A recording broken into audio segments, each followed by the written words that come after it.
Ever dream of planting your flag on the red planet? Picture this, blasting off Earth, leaving a fiery trail through the inky blackness, and finally setting foot on a world beyond our own. But here's the million-dollar question. How long does it take to get to Mars? Buckle up, space cadets, because today we're blasting off on a voyage through time and space to unpack the nitty-gritty of interstellar travel. Mars, the rusty wanderer, our red-tinged neighbor, has captivated humanity's imagination for millennia. From sci-fi epics to real-life space missions, whether we can call it home one day burns bright.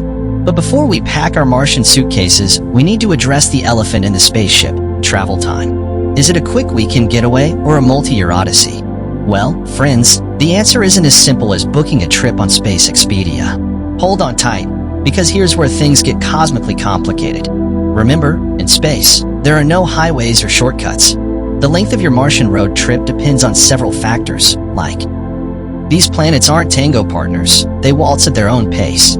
Their orbits around the sun aren't synchronized, meaning the distance between them constantly changes. Imagine trying to visit a friend who keeps moving their house. You'll take the fastest route available, which happens to be a fuel-efficient elliptical path, adding up to about 300 million miles in taking. Blast off with a slowpoke engine, and Mars might as well be in another galaxy. To get there in a reasonable time frame, you need powerful rockets like those planned for future crewed missions. These bad boys can propel you at around 25,000 miles per hour, significantly shaving off travel time. Landing on Mars isn't a simple touchdown. You need to slow down significantly to avoid becoming a fiery comet. This deceleration phase takes time, adding a few extra days to your Martian adventure. So, how long is the ride?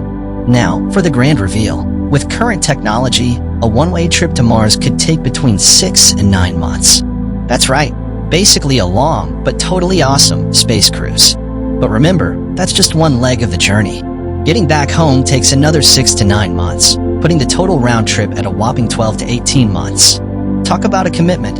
Don't picture cramped airplane seats and stale peanuts. Imagine a spaceship packed with cutting-edge technology, hydroponic gardens growing your food, and windows offering breathtaking views of the cosmos. Think zero-gravity workouts, virtual reality entertainment, and maybe even interplanetary karaoke nights. Just don't blame us if the off-key singing attracts alien visitors.